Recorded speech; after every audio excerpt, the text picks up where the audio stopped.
So let me get started without further ado. Jonathan, you didn't present this, was at the very last sponsor moment from Rackspace, showing the growth in OpenStack from one person to 27,000 companies, developers. I don't know, it's just a super amazing number. Mm-hmm. And so you've been around and you've seen this happen. I guess the obvious question is, there are those that might say that OpenStack was sort of almost a desperation move by Rackspace to compete with some of the larger providers and sort of bring in the open community to be able to sort of enlist a coalition of the willing to help make everything happen.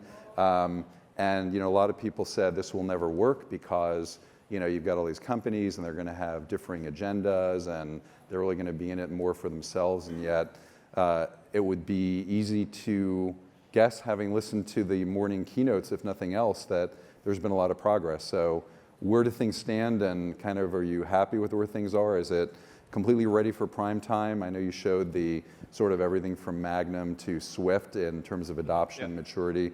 What would you describe as the state of OpenStack? Yeah, I think that it's come a long way for sure, and it's been incredible to see it all come together and see everybody join in and be part of it. From just a handful of developers and companies at launch to, we have close to 30,000 members of the OpenStack Foundation now, and I think about 500 companies who participate. And it's there are too many cooks in the kitchen. It's all vendor driven. Nobody's going to be able to make a decision and get anything done. But I think that's actually not what we've seen in reality happen. The code base has continued to grow and mature, and we've got users like Amit and some of the other ones that I've talked about who are having success in huge workloads, in things that are business critical, and finding that it's helping them move their business forward and compete on a global scale. And so, I think there was a lot of skepticism, and there still is skepticism as we continue to go along. But from my perspective, especially the last 6 months, the thing that I love seeing is how many users we have in production who are doing great things for their businesses.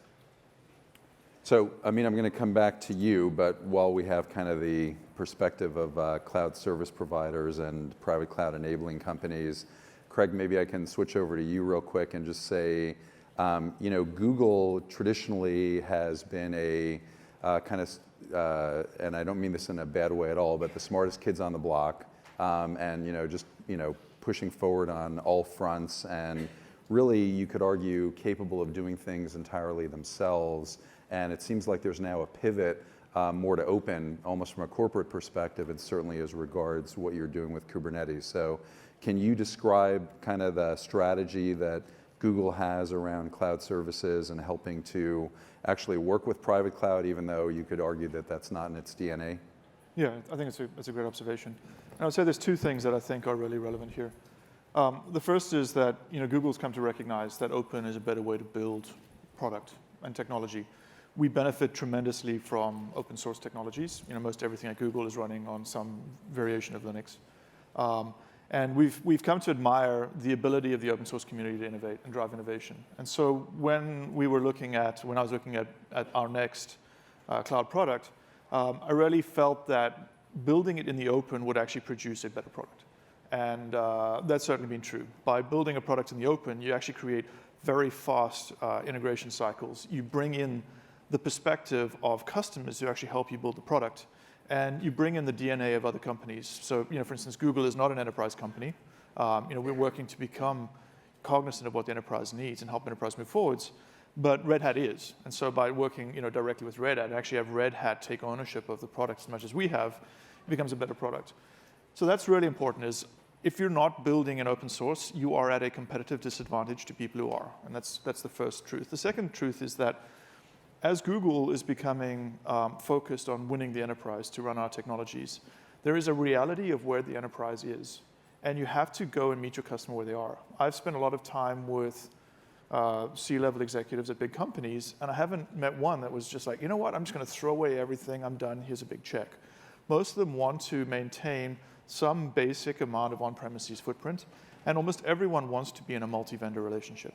And by embracing open, we're able to meet our engineers where they are, or meet our customers where they are, And we're able to let them work in the environment that makes sense for them and pick the environment purely on the technical capabilities of the environment and the price performance of the environment.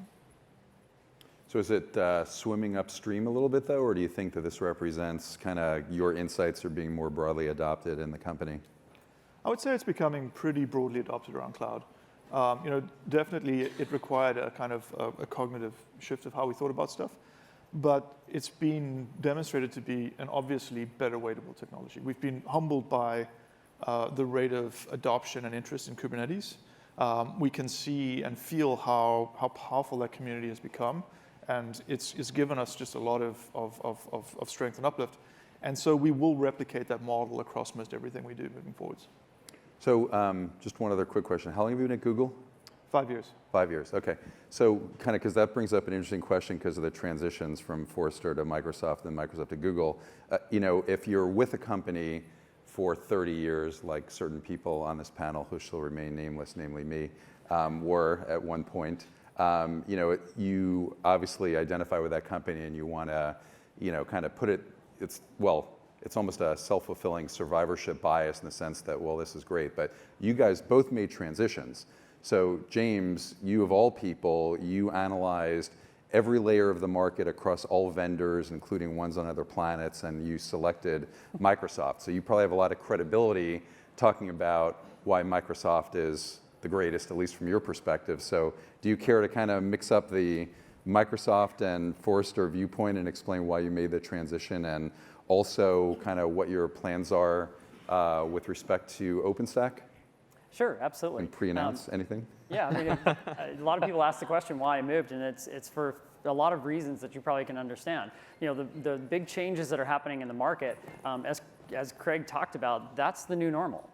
We're in a situation in which there are things you're going to have on-premise, there's things you're going to put in the cloud. We're not going to just all move to the cloud. And I wanted to be with a company who really understood that hybrid state and understood where things were going forward. But most importantly, I wanted to be in a company that had a leader who truly understood what was going on in this market and understood that we have to be on the platforms our customers care about. We have to integrate with the open source technologies they're using, where we have to be able to ensure that the innovations we're driving are compatible with the innovations they're trying to drive, because at the end of the day, it doesn't actually matter what we say, what other companies say. What matters is what our customers are doing, and are they being successful? Are they increasing the customer satisfaction they have with their most important customers? Are they more loyal? And if we are not helping them achieve that, then that's the definition of failure. That's a big reason why I'm glad Amit is here on this panel, because he knows this exactly right. Hey, now you're moderating. So speaking of Amit, now that we've heard sort of the viewpoint from the various providers of capabilities, you're the customer, you're there, you go into work one day and you're like, okay, I need to figure out a lot of this public and/or private cloud stuff. What are the key things you use to make the decision? What swayed you towards OpenStack? Is it one of many? Obviously, you're here partly as a spokesperson, indirectly, as it were, for it. But can you say more about your thought process, the decision-making process of the IT organization? After that, I'm going to open it up. If anyone kind of starts screaming out questions, I don't know if we have a mic, but I do want to leave an opportunity for audience questions, too. Sure, Joe. So I think I can definitely second to what John and Craig mentioned here, that we are seeing on the surface, on the ground reality, we are seeing some of those things taking shape in terms of vendors coming together in an openly designed product is something that has a huge business value proposition, because you are now trying to solve a problem at a much faster rate. From a business point of view, you can think of that until now, if your code base was closed, you probably had a very limited coverage in terms of test coverage, whereas now with OpenStack, now every piece of module, each individual module, as we speak, is now going through individual CI/CD coverage, test coverage. So your product, infrastructure code, is being tested as we speak in multiple different various ways. And obviously, having that capability to work with multi-vendor in a vendor-agnostic cloud is simply the cherry on top, because... So let me challenge you on that. And Adrian Cockcroft was here earlier. He should really be up on this panel representing the unnamed vendor. But the question would be, I guess, open is great. we all love open. Craig, you emphasized that, et cetera. But in the grand scheme of things, if you've got to get a production product out the door, do you really care open or schmopen? It's like if you're buying a car, maybe you get it because you've got a lot of kids, and so you want the cargo capacity, you want room for the bikes, you want the gas mileage, or you want it to be hybrid or all electric. Do you really care about how it was built? So obviously there's a lock-in question too. So to what extent, as you look across the 50 criteria that you've got to pick that you're facing, and you've got a team that's helping make the decision, is open really all that critical? It's a great question. Open is a big factor in that consideration. However, that said, the ability to actually take these problems and things like fuel, for example, your ability to go to market with innovations, even though the product may have built with open versus non-open philosophy, the actual operational aspects of how quickly new features are coming in, how quickly other vendors are integrating their best product with this ecosystem matters a lot. So even though your decision started with being able to solve these things in an open-based product, but actually ultimately you get a chance to leverage that and make most out of it as you go and basically adopt it in production. So I'm going to ask a question, but just to follow up on that, Jonathan, maybe you're in the best position to put this. I mean, is it true to say that maybe OpenStack started with sort of the we're open and therefore we're better, and now you've evolved past that in the sense that you've got a production-ready system that's pretty capable across a range of service capabilities, including orchestration and block storage and object storage and so forth, and so now it's good, and you love open, but it almost doesn't matter. It's now you've got the whole car, and it really drives nice down the highway. I think it does matter, because I think that structure drives the outcome. The openness is what has brought so many people to come and contribute and to add those capabilities. Openness on its own is not enough. There are plenty of open source projects out there that are really painful to use, and that don't last over the long term because of that. But I think by starting, as you said, starting with the premise that everything we do is going to be open and inclusive, and there's an opportunity for everybody to come and participate in it, that has brought in a lot of innovation and a lot of advances. And you were talking about, do people really care at the end of the day how they got to that result? They have to care, because what we're talking about are services that are long-lived.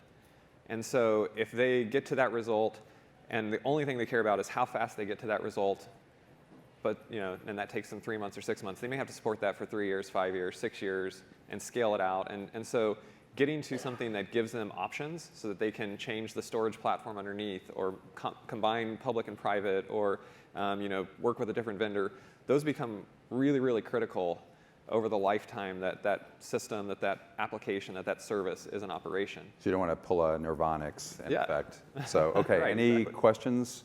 Raise your hand if there are, otherwise I'm going to go on. Okay, one back there. Do we have a mic? There's a mic coming to you, sir. Question to Amit. You mentioned DirecTV is part of the whole acquisition by AT&T. So can you comment on what role or how does these large M&A affect infrastructure architecture teams like yours? Well, I'm sure there are probably people who are better equipped with answering this question on a different level. But from a technologist point of view, from an architect point of view, I would say that your problem set, if you're chasing an interesting problem to solve, business problem using technology, if you're chasing that problem set, it just quadrupled, or maybe it made your problem set 10x, because now your scale has much wider coverage, being clubbed with a big telco provider. And so it gives you more incentive to actually apply technologies like OpenStack and geo-distributed content distribution using Swift or Cinder and so on and so forth with much bigger scale.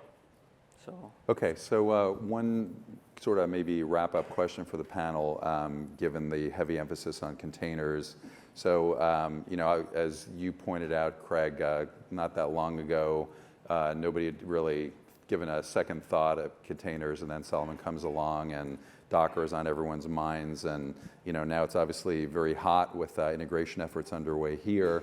So the question would be, what are the real benefits and disadvantages? And you covered some of that and some of the opportunities, but maybe for everyone to spend like 30 seconds or so on to leverage a Gartner term, obviously, are we at the peak of inflated expectations? Are we about to enter the trough of disillusionment? It's already in production in many areas. So where do we stand? What are the opportunities? What are the gaps besides the ones that Craig highlighted? So I can dive in and take that one first. I think that obviously there's a lot of hype about it, and as I talk to people, everybody is using it in some way. Very few people are using it in production yet, and that's not a hit against containers. It's just where we are in the cycle. OpenStack was the same place 4 years ago, and I think that the next phase is really about coming up with these operational models to tie them into the enterprise environments that exist out there, and to why I think that it's really critical for the OpenStack community. As Amit said, and as we talked about earlier, I think that OpenStack can actually help organizations adopt this technology, so that each of these systems doesn't have to go do all the kind of dirty integration work that we've done to work with enterprise identity, enterprise storage, enterprise networking. When you build on top of OpenStack as the foundation, and you're able to deploy it in hypervisors. Magnum actually does support Ironic now, so you can deploy directly to bare metal with containers. You get a lot of things like that from this big community that's moving very quickly. Okay. And so I think I mean, tweet length response. Where do you stand as far as if you can reveal that in terms of where's DirecTV in its adoption of container technology? So we are exploring containers closely in our R&D scope. We have a sandbox environment they're building. It'll be a while before we can actually put containers in production, but we are very optimistic with lots of different things going on that we definitely see a path there. Craig? So I think that, as we look at containers, it's one part of a bigger problem. We stand at a moment of transition away from traditional legacy-derived patterns of operations to cloud-native computing, which is container packaged, dynamically scheduled, microservices-oriented. And when I think about what we need to focus on, moving into this new paradigm where the machines do more for you and you're able to just focus on your business problems. And I think that has been the domain of internet companies. I think the value proposition of what we do is as relevant to enterprise that's operating at normal scales, but it's just been inaccessible. And we as a community have an opportunity to actually deliver that capability to enterprise. And I think it's going to have 5x, 10x value proposition on the overall productivity for developers everywhere. James, you get 2 tweets, one for Forrester, one for Microsoft. I'll take the I used to work at Gartner one first. Okay. Since I know the hype cycles very, very well. And we're on our way to the peak of hype for sure. But that's a good thing, because I'll be looking forward to when we cross that. Because after you start heading down to the trough of disillusionment, that is actually when people get real about the use of this. You start to understand this is not containers versus VMs. This is not containers versus bare metal. This is another option that you have for certain applications. Some applications need their own hardware. That's not going to change for quite some time, at least not if Intel has anything to do with it. There are other applications that work great in a container, and as we start moving towards microservices and microarchitectures, we're going to have really tiny applications that do nothing but call RESTful APIs. They don't need their own OS. They don't need their own VM, and we need to empower them anywhere and everywhere people want to deploy them, and that's a big part of our strategy. So I'll put the Microsoft hat on for my 147,000 character tweet. We already support containers in Azure right now. Linux containers are supported today. In the current public preview of Windows Server 2016, you can now get Windows Server containers. We're putting containers everywhere. that allows our customers to build it, just as Craig said, build the application once and then decide where you want to deploy it and have confidence that it's going to be able to deploy wherever you need it to go. Okay. Well, I'm a decent moderator, but a terrible MC because I let this session run over. So please let's thank our panelists from Gartner, Forrester, Microsoft, Google, DirecTV, and the OpenStack Foundation.